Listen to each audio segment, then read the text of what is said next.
Hello. তো আজকে আমি আমার মেয়ের রাতের খাবারে বানিয়েছি রাইস বল। এটা বানাতে বানাতে তোমাদের সাথে শেয়ার করি প্রথম যখন আমার বাচ্চাকে ভাত দিয়েছিলাম তখন কীভাবে দিয়েছিলাম। 24 মান্থ থেকে সলিড শুরু করি, তখনও ভাত একদমই খেতে পারতো না, ব্লেন্ড করে ভাত খাওয়াতাম। আর এখন ওর বয়স 26 মান্থ, তো তার জন্য আমি ওকে গোটা ট্রাই করছি। তো চলো তোমাদের সাথে রেসিপিটা শেয়ার করা যাক।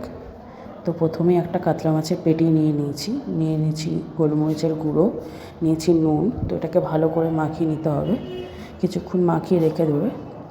তারপরে নিয়ে নিয়েছি একটা প্যানের মধ্যে বাটারটাকে দিয়ে মাছটাকে ভেজে নিতে হবে। বেশি কড়া করে ভাজার দরকার নেই, অল্প অল্প করে ভাজলেই চলবে।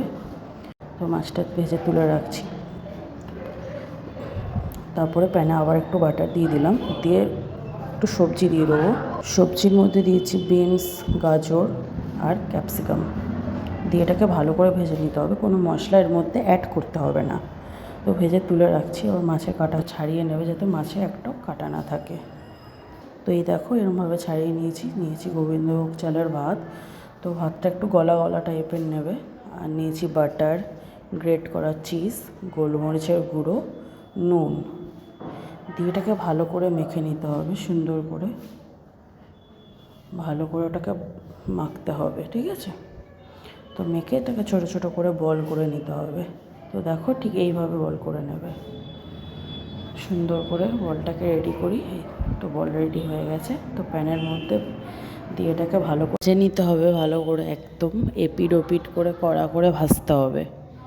তো দেখো এইরকমভাবে ঠিক ভেজে নেবে। নিয়ে এবারে চলো আজকে সার্ভ করি। তোমার ডিনার চলে এসছে, তাড়াতাড়ি ডিনারটা কমপ্লিট করে নাও।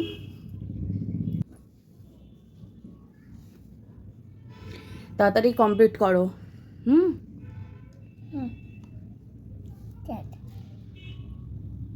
ভালো ভালো, আর একটু খাও।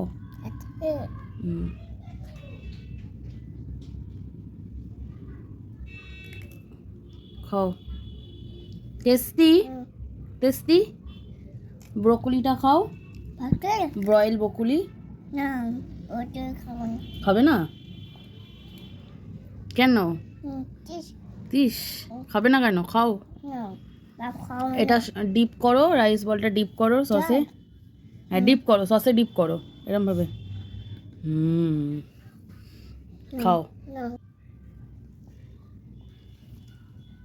ভালো।